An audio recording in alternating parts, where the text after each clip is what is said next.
Good morning. Welcome to your early morning intuitive guidance for Monday. It is quite the Monday.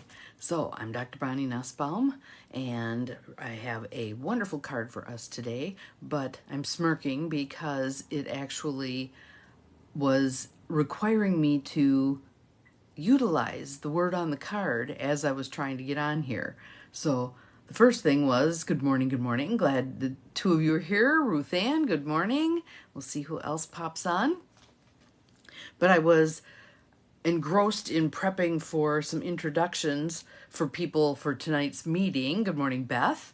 And all of a sudden I looked up and it was time to be live. So I'm picking out my card. Good morning, Beth. Good morning, Gwen. Good morning, Abigail. Glad you're here. Good morning to whomever I missed because it was rolling pretty fast there. And I was scrambling a little bit to get this ready. And this card deck presented itself to me yesterday. Good morning, Deb. Good morning, Cindy. Welcome. And good morning, Mel.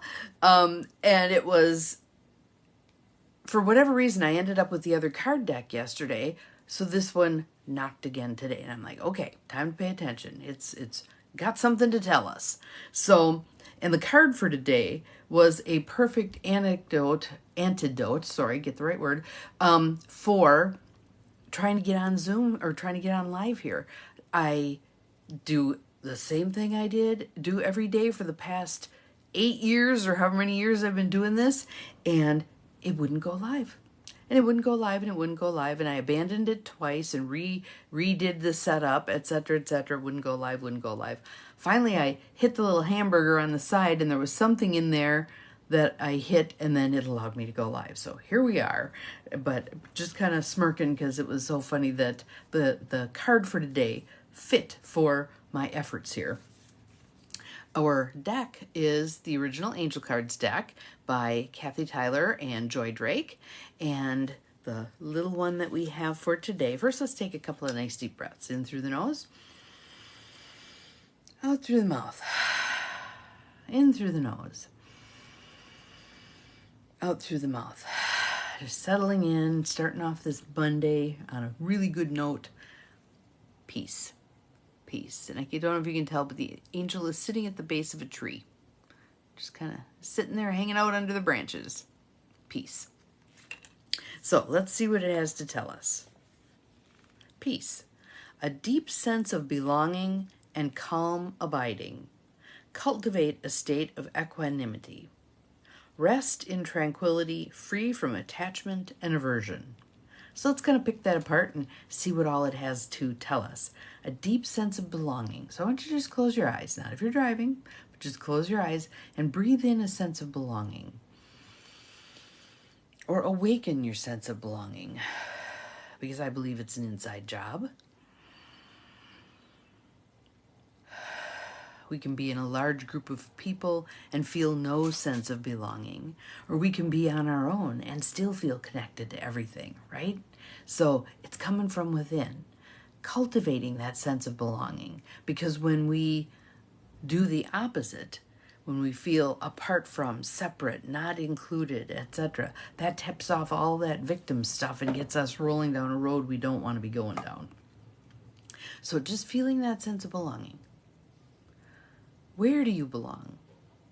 To whom do you belong? Where do you fit? What are the roles that you have that just fit you like a glove? You know, like you know, like you know. That's what you're meant to be doing. I'm hearing the garbage truck out there. Just breathing into that feeling of belongingness. That we're all a part of one.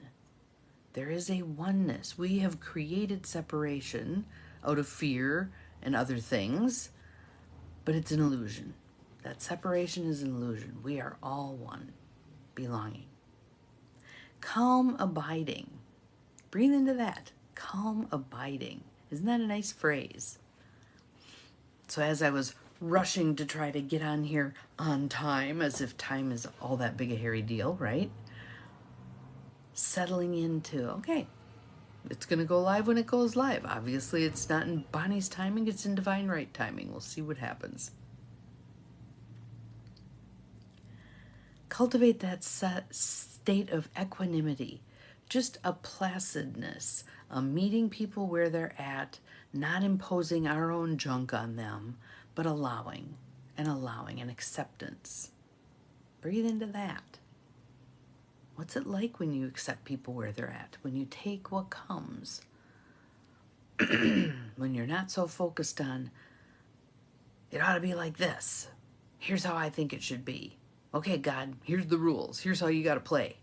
Nope. Just breathing into things are as they are. I meet people where they're at. Rest in tranquility. Rest in tranquility. Isn't that a beautiful word? We don't often hear that word. Serenity, peace, tranquility, all those lovely words that we can choose to adopt, to live into, regardless of what's going on in our outside world. We all know those people who just stay placid, no matter how much chaos is going on around them. They just kind of keep doing their thing and being okay. Most of us need more practice with that, right? Free from attachment. Free from attachment. When we insist on a certain outcome, when we insist that things be different than they are, we create our own suffering. That's straight from Byron Katie, Loving What Is. We create our own suffering by not accepting where things are at. That doesn't mean that we can't make changes, that we can't modify things, that we can't do some things differently, or even change our mindset about something. But when we do not accept, when we rail against what is, we create our own suffering. Free from aversion. We were talking yesterday on a Zoom call about how many of us engage in procrastination. And what is that procrastination about? I am glad that this hits the mark for you, Cindy. Awesome. Certainly is talking to me also. What do we avoid? Just be honest with yourself. What are you avoiding right now? I was avoiding preparing for this meeting, so I've been doing it now, and it's probably going to take me 15 minutes total to be prepared for this meeting, and yet I avoided, creating more stress for myself, rather than either saying, I'm going to do it back then, and then it's done, and I don't have to think about it, or I'm not going to bother thinking about it until the day of, and then I trust that I will create whatever needs to be created. That would have been a good plan, instead of, I really should get on with this. That doesn't help, okay? So again, our word for today is peace. Sitting under the tree, little angel sitting under the tree. I'll move it closer so you can see her. A deep sense of belonging and calm abiding. Cultivate a state of equanimity. Rest in tranquility, free from attachment and aversion. So this is about just be, and be at peace. And on a Monday, no less. Because for many people, like late Sunday night, that's when things start ramping up in terms of, okay, you got to hit the ground running tomorrow, etc., etc. Maybe not. Maybe you approach Monday the same way you approached Sunday. It is what it is. I'm moving through what I need to move through, one thing at a time, etc., etc. So, peace. I'd like you to do that right now. Breathe in peace. Breathe out stress. Breathe in more peace. Breathe out worry. Sitting in nature is where you feel most peaceful. Awesome. Breathe in some calm. Breathe out anything that's doubting, creating doubts in your mind. Breathe in peace. Breathe out any last remnants of stress. And there you are, in an awesome place, right? And you can do this at any point during the day. You might want to, every time you take a break, you might want to do a little breathing in peace. You might want to make a little note, breathe in peace, just to remind yourself that that's what you're doing. You're activating the peace within with the breath. Have an awesome Monday. We'll see you again tomorrow. Remember, you're capable of far more than you think you are. Be at peace. Bye-bye.